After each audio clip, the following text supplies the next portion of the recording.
This is White Plains Week, the weekly roundup of White Plains, Westchester, and world news. With John Bailey, editor and publisher of the daily internet newspaper White Plains Citizen Net Reporter, WPCNR.com. Jim Beneroff, editor and publisher of SuburbanStreet.com and WhitePlains.com. White Plains Week, what's happening? Who are the newsmakers? What's in store for the future? The views and opinions expressed on this program are solely those of the participants. White Plains Week is presented on Optimum Cable Channel 76, Verizon Fios Channel 45, and on the internet at whiteplainsweek.com, youtube.com, and wpcommunitymedia.org. Now, White Plains Week. Good evening, Mr. and Mrs. and Ms. White Plains, Westchester, and the world. John Bailey, the Old Citizenette Report, with you on the last White Plains Week show of 2019. And we're taping on Friday, December 27th. Here now are the headlines. Common Council restores full free medical benefits for all eligible city retired employees and union retirees. It abolishes the 2010 15% contribution for health care requirement required of people who worked for the city before July 1st. County sales tax receipts are up 10% in a year with 1 month to go in 2019. The rise, unfortunately, does not meet projected totals for sales tax receipts for 2020, as for the fiscal year for the county starting January 1st. Rockland Orange Westchester employment rises just 0.5% year to year to now. Last year, this year, to now. Building cleaning workers settle with building cleaning contractors in a big victory for the Service Employees International Union 32BJ, and we'll talk a little bit about that later in the show. White Plains is on the way to settle the Save Our Sound lawsuit by stopping sewer leaks. That should be happening in about 3 months. The Thruway proposed tolls take it out on commercial vehicles, and congestion hours loom, maybe. White Plains prepares for its 19th New Year's Eve ball drop, and the White Plains Performing Arts Center's production of Newsies opens, and it is a smash. Highly recommended. Now, let's go to the White Plains Week video newsreel March of Time for December 27th, and that was the scene in the Common Council Monday night special meeting in which history was changed. The Common Council voted to restore full 100% retirement benefits to employees who had lost them because they had gone to work for the city before July 1st, 1995. However, this rule, which was instituted in 2010, was reversed, done away with, and now full-time employees as well as unions are now getting 100% retirement after their Medicare becomes eligible. Now, who does it affect? All the unions of the city, the Police Association, the Teamsters, the CSEA, the retired firefighters, the deputy chiefs and firefighters association. And now this is all, they are all subject to going back to the way it used to be, 100% retirement after they become eligible for Medicare. And here's what the mayor Mayor Tom Roach had to say after this historic vote. Of course, there was litigation over whether or not the city could impose a 15% contribution. The city won that case. However, we are in a better fiscal situation today, and we wanted to explore how we could go about it. Mr. Loberman was a representative of the retired firefighters and was focused on their situation, which is understandable.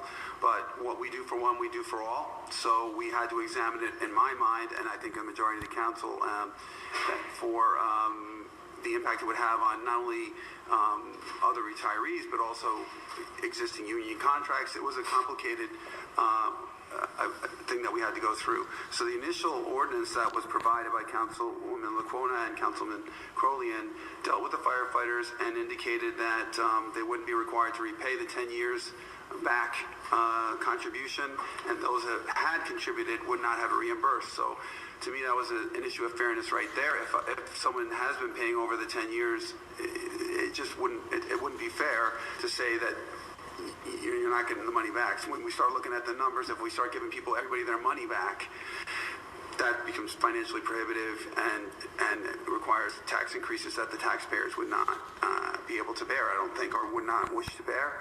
So we try to look at also the law, whether or not you can even do that legally, which we don't believe we can in terms of the past. So what we can look at is the future. And there was a ton of work done by our finance department, by our law department, to address all these issues and balance all the different issues facing us on this. And we came around to this conclusion, which is going to provide a benefit to everyone within 5 years of them becoming eligible for Medicare. So with that, Madam Clerk, would you please call the roll? Mr. Brash? Yes. Mrs. Robinson? Yes. Mr. Patrick? Yes. Mr. Quillian? Yes. Mrs. Dakota? Yes. Mr. Mark? Yes. Mr. Mayor? Yes. And that was the moment that we went back to the way it always was. Now, what does this change do? If we could have what it does, there we go. 5 years after becoming Medicare eligible, retirees whose positions were designated in Appendix 1, appointed officials who are otherwise eligible to receive retirement health insurance from the city and who were employed with the city prior to July 1st and who retired before July 1, 27 shall be entitled to maintain the level of health insurance benefits provided by the city to current employees. And that would mean that they get 100% of their medical costs free. There are details to it, but I'm sure those will be forthcoming from the city. And then the one thing about this is that if you are in arrears in paying the medical benefits, you have to pay up before you enjoy the benefit.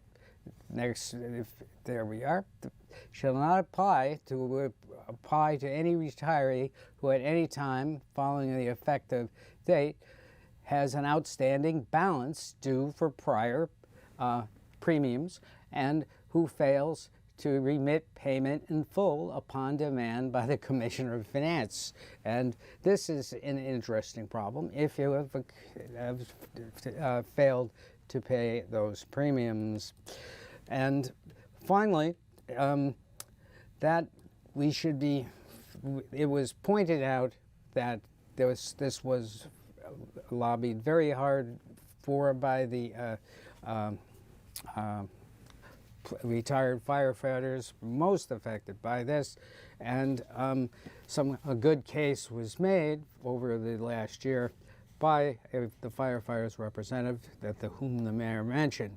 And so this is how things get reversed. However, what this does do, it means you are sort of never, probably ever again, going to get into a position where you can force employees who have retired to pay for benefits or increase the share in any way. It sort of sets in stone a policy that has been in effect since 2010. And what it will mean for the city down the road, should we ever get strapped, you never know. But that's what happens when You do away with something that was instituted in 2010 when the city was in financial crisis, and now they are rescinding it because it says, they say we're no longer in financial crisis, and the Medicare situation helps them to afford it in the new budget. But at no time during the Common Council meeting did anyone ever say what it was actually going to cost and how it was going to be covered. But just the illusion in the legislation, the fact that Medicare does help the city in covering these people. Now, speaking of finance, let's go now to the sales tax, which came out on Monday, and it is very good for Westchester County.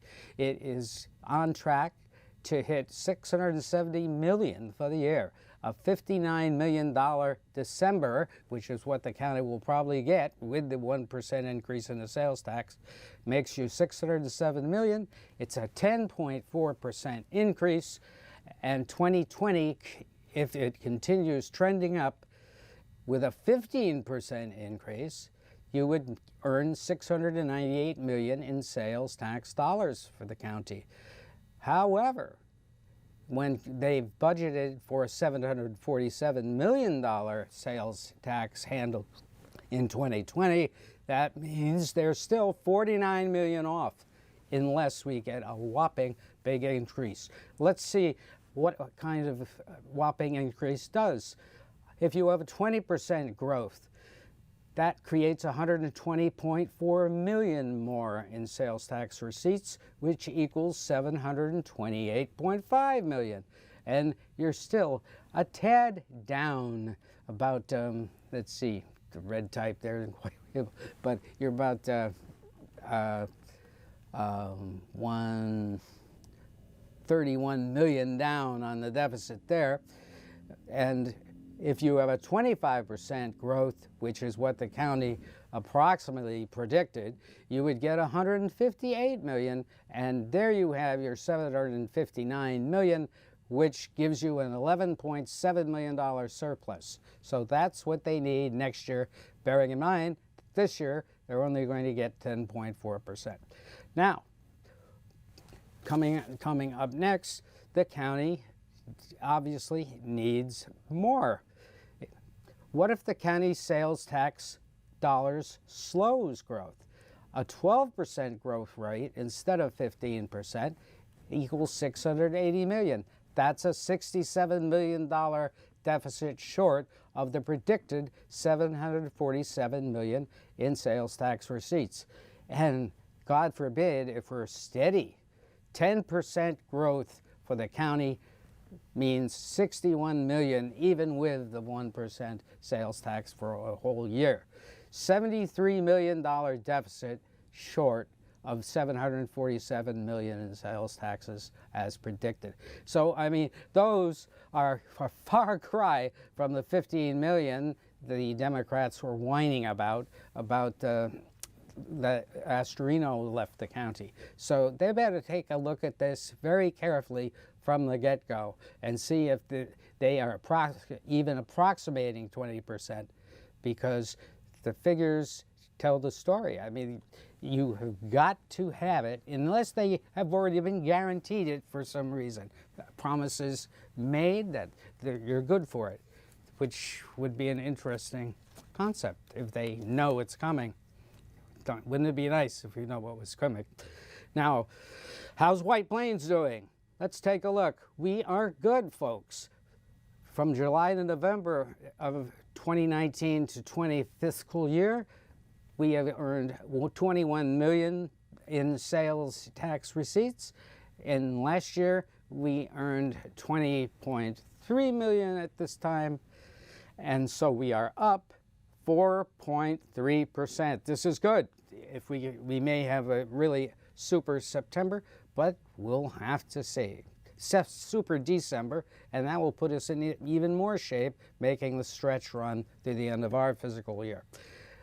The service workers settled. Remember this scene from a couple of weeks ago? That was the big strike vote that was held down on a short distance away from this television station, and they threatened to strike the building cleaning services throughout the county, affected about 3,000 buildings. And what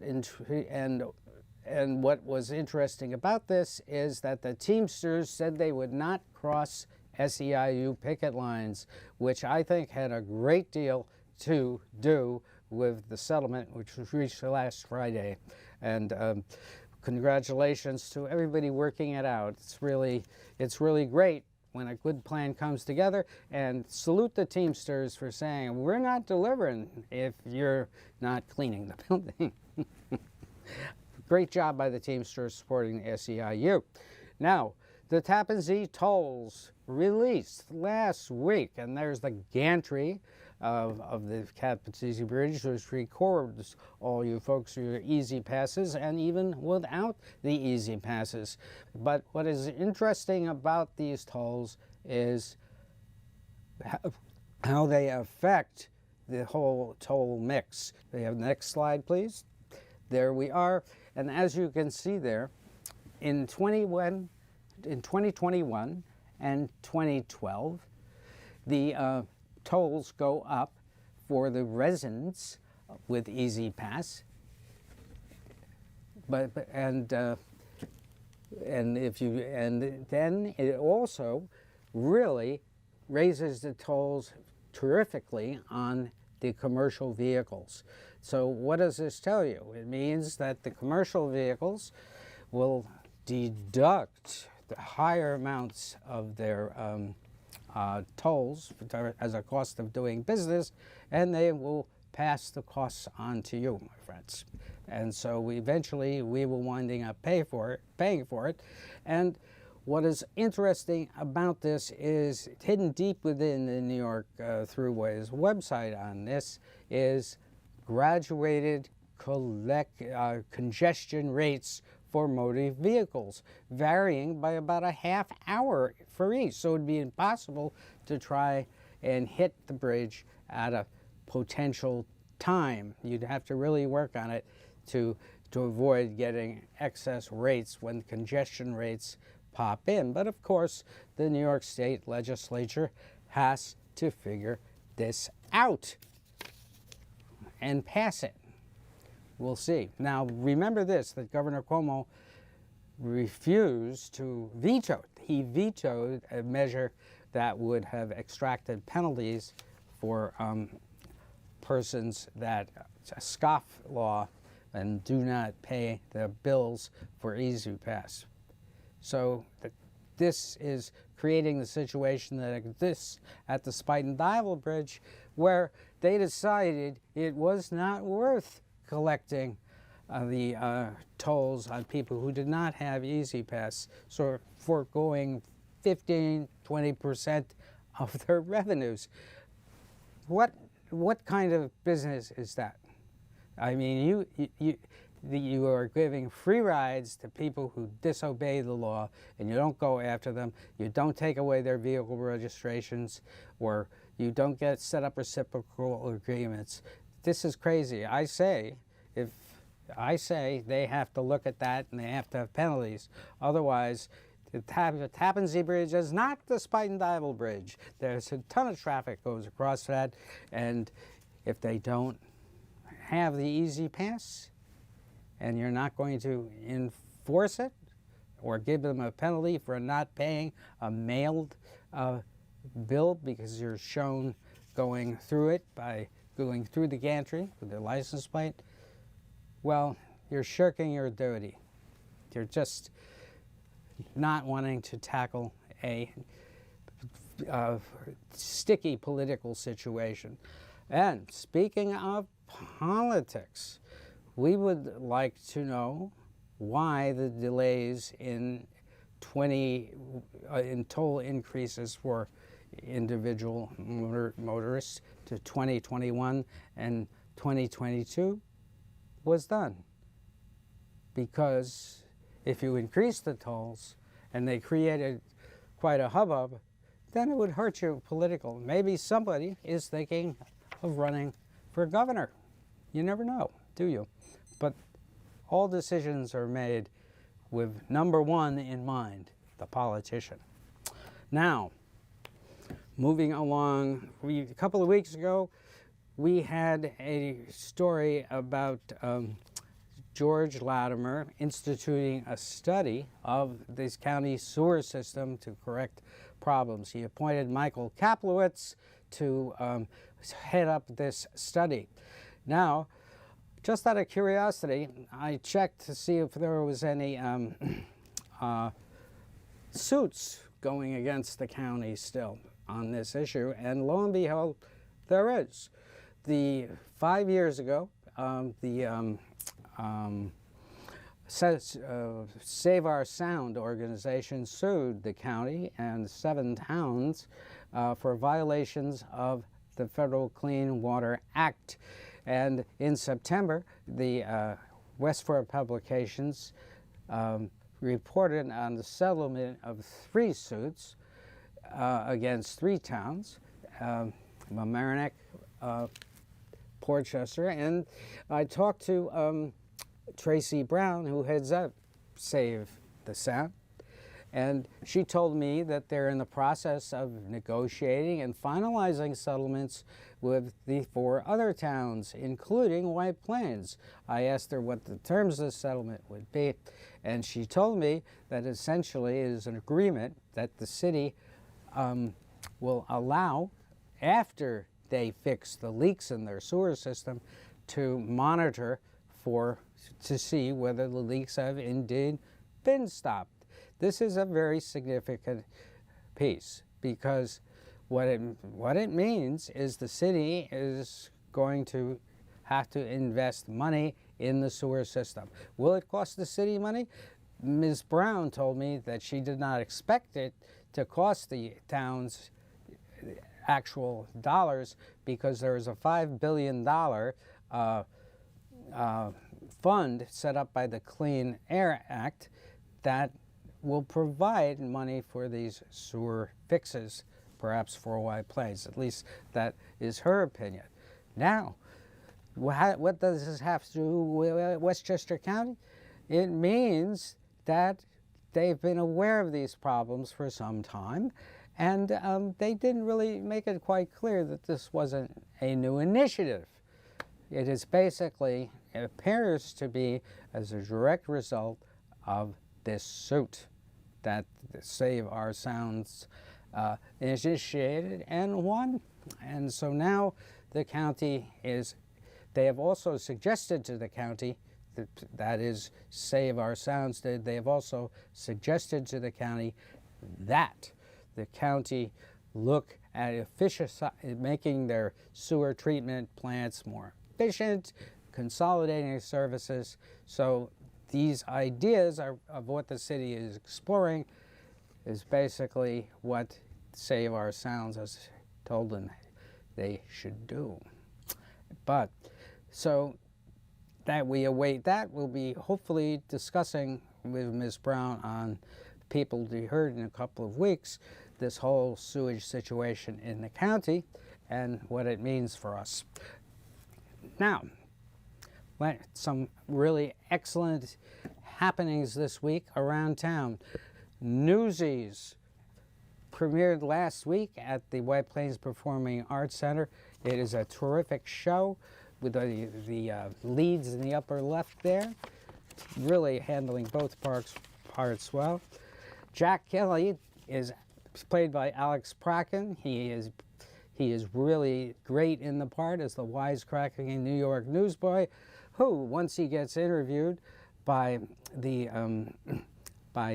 Catherine, the reporter on the scene of a demonstration, Kristen Seggio plays her, and she does a terrific job of playing a reporter and having the moves just right, and she also saves the day. You'll have to see the show to see how she does that. And it's a great, great show for today. It talks about issues, unions, conduct of heads of organizations, and it's history that speaks to us today. Highly entertaining and one of their best productions ever. Now, White Plains is preparing for the 19th New Year's Eve ball drop. This is a shot of our 2017 ball drop in White Plains, New York, USA. And it takes place this coming December 31st. It's at Main Street at Court Street, and it goes from 10 p.m. to 12:30 a.m. Access is only at gated entries, and there you see them: Main Street at Church Street, Renaissance Square at William Street, Martine at Mamaroneck, and Court Street at Martine Avenue.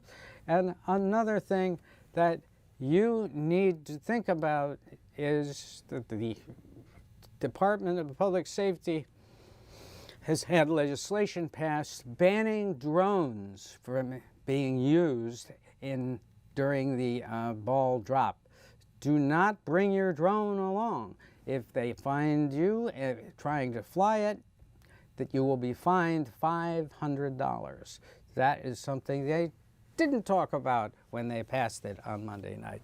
So $500 for flying a drone, that is something to think about. So don't even think about it.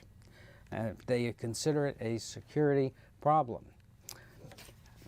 And finally, I would like to say that I really want to thank everybody for watching White Plains Week. We're just completing our 19th year of broadcasting White Plains Week as of tonight. Next year we'll be in our 20th year, reporting truth, justice, and the American way, and fighting for it. And we hope you enjoy the program, and I certainly have enjoyed, along with Jim Benneroff, bringing it to you. We would also suggest that next year we're going to be doing more videos. We'll be moving to a new ultra-modern headquarters over in the White Plains Library. Work has begun on it, and we're really looking forward to giving you top-notch, more freewheeling newscasts and the ability to do things from location. Whether that actually happens remains to be seen. But the point is, this program is done so you learn about the things you need to know about, what the politicians are doing, whether they're doing well or overlooking things. And believe me, in the 19 years I've been doing White Plains Week, they overlook a lot. They don't think, they don't use simple baseball statistics, and then they always blame mistakes on other people. And this is something that they can't do anymore. We're in a time when we have to make much better decisions at the top. And that's the top of the city, the top of the county, the top of the state. This is John Bailey saying Happy New Year and good night for Jim Benneroff and White Plains Week.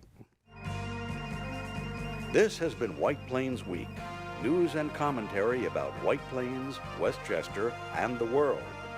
The views and opinions expressed on this program were solely those of the participants. White Plains Week, produced by White Plains Citizen Net Reporter and presented on Optimum Cable Channel 76 and Verizon Fios Channel 45.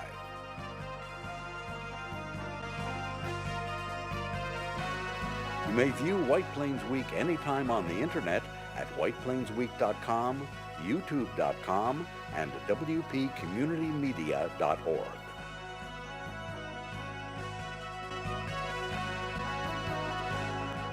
For White Plains Week, this is Peter Katz speaking.